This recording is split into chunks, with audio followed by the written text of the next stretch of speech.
Hi, I'm Linz. Welcome to Becoming Everwell, a channel where we talk about the ongoing journey of becoming. I'm a former high school English teacher who believes that the best kind of education happens outside of the classroom, and I tell stories about that. Today's story is about when you suddenly see differently. I make sense of life by writing about real everyday stuff that makes us who we are. Some of these snapshots are fun, some are more serious. Maybe they'll open up something in you too. Let's grow. I've got a distinct memory from nearly a decade ago of driving my three littles somewhere in our minivan. We're stopped at a red light in town, and the song Cat Flushing a Toilet by Perry Grip plays on repeat. The kids, ages 1, 3, and 5, giggle and sing loudly. I count the headache-inducing refrain, "He's a cat, flushing a toilet," over 60 times. And just as I'm about to call mercy, I can't possibly listen to this ridiculous song anymore, I look in my rearview mirror to see a mom-daughter duo in the front seat of the car behind us. The mom and her teenage daughter are not talking. The daughter's head is turned away from her mom. They look equally mad, sad, and distant. From the cacophony of my car, I can't help but imagine the deafening silence of theirs. Of course, it's a snapshot. I know none of their story. I'm making up that they are deep in the terrible teenager phase that I've been warned about. And although I was certainly projecting and could have been misreading their situation, regardless, in that moment, a new fear sprouted in my heart. A fear of the future time in our lives when we will no longer have the thing that's happening in my car at present. The silly, joyful vibrancy of kids being kids and their desire for me to share in all of it. Suddenly awash in a newfound gratitude for this reality, I instinctually turn up the volume and start singing along. He's a cat, flushing a toilet, he's a cat. Flushing a toilet, how hilarious is that? Back when they were little, the car contained us for the purpose of safe and efficient transport to some place we'd all venture to together. And each ride entailed much effort, especially by me. Depending on countless factors from each kid, car rides could be pleasant, unruly, or something in between, with absolutely no predictability. And as their mom, armed for every possible circumstance, hunger, thirst, accidents, frustration, messes, fears, you name it, I often felt like a giant mobile octopus who'd unload with far more hands to hold and stuff to carry than my 2 arms could handle. But from the front seat while driving, and with my kids safely strapped into their car seats in the back, car time offered me a respite from all the maneuvering, schlepping, and managing required in their earliest years. I'd get a physical, social, and emotional break, and I valued the time to share in music and stories and conversation and sometimes quiet with my kids. I reflect back on those car rides as being monotonous, but also magical. Here's a picture of us in the van. As I've matured into the teen-tween stage of motherhood, car life too has morphed.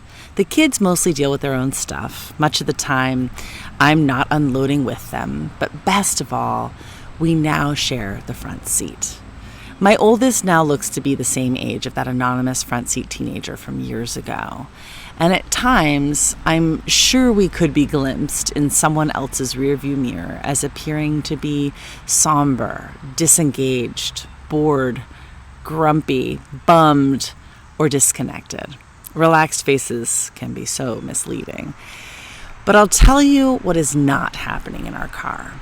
We are not experiencing what I feared all those years ago.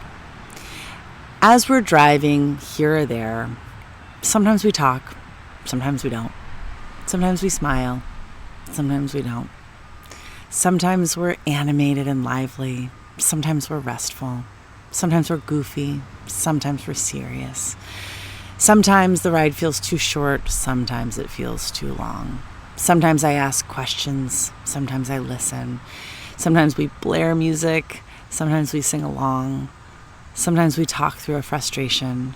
Sometimes we seethe in our frustration. Sometimes I'm asked my opinions. Sometimes I ask theirs.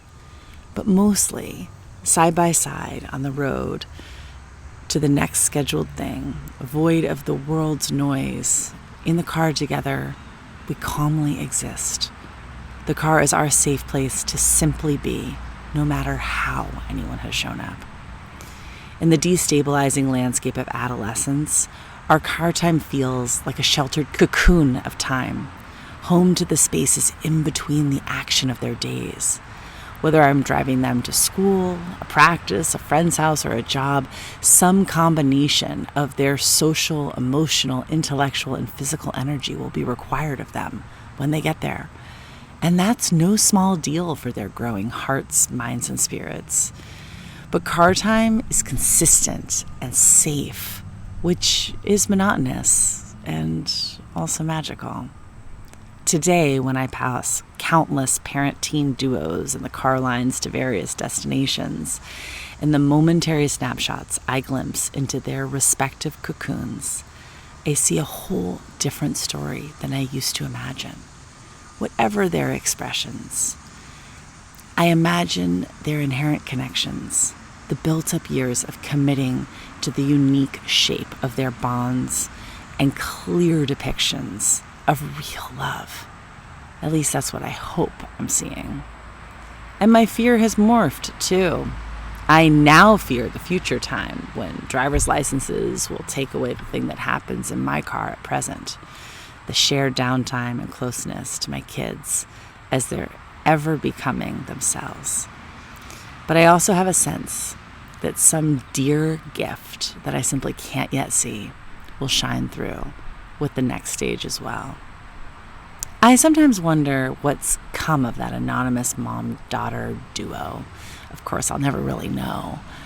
But I like to imagine that now, nearly a decade later, that the anonymous daughter lives an independent young adult life, and wherever she travels, she's got her mom's number on speed dial.